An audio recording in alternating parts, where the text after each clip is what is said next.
กับทักทายสบายดีทุกคนเลยวันนี้ตื่นตีลกตุกที่เสามาหาสุรกาศอยู่ป่าอยู่พูนมา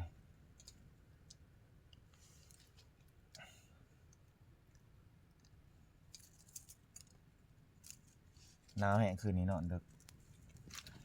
อากาศเริ่มเย็น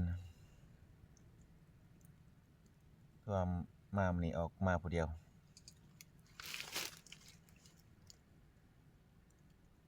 มาเราเบิ่งต้นไม้ใบหญ้าตามธรรมศาสตร์มาหาส้มธรรมศาสตร์อีกมื้อนี้ก็พี่น้องเอ้ย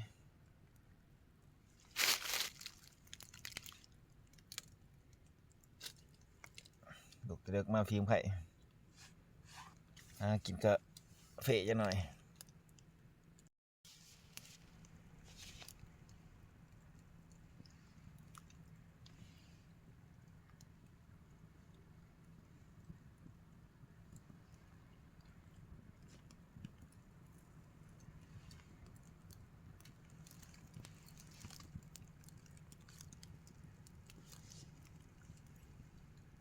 เงียบเลยทุกคนเลยบ่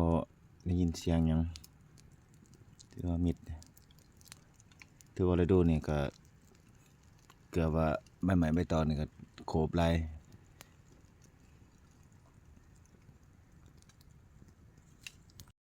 มีแกงทุกคนเลย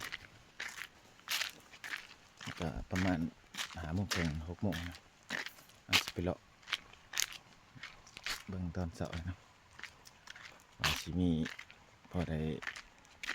จอบหรือว่าเสียงจับปลาของเสียๆทุกคนไปทำกัน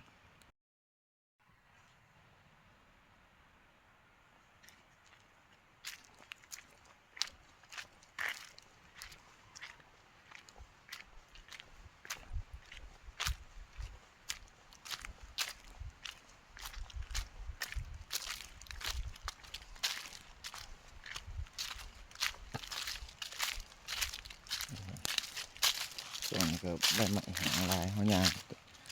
ยินเสียงสวด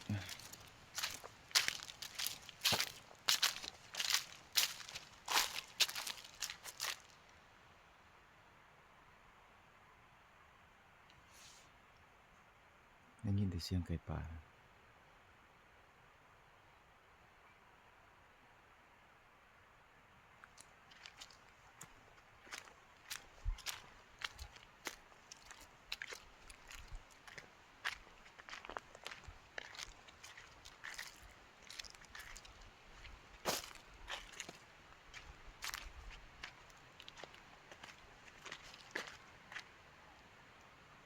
ไก่ป่าโน่นตัว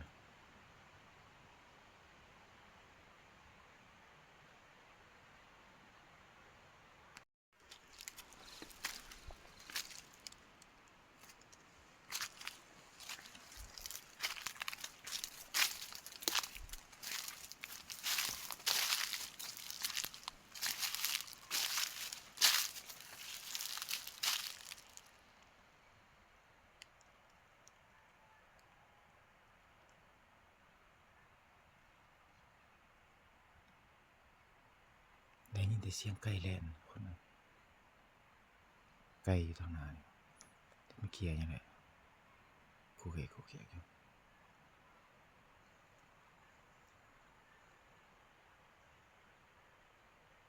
ตัวไก่ลายตัวเติบนั่นโดน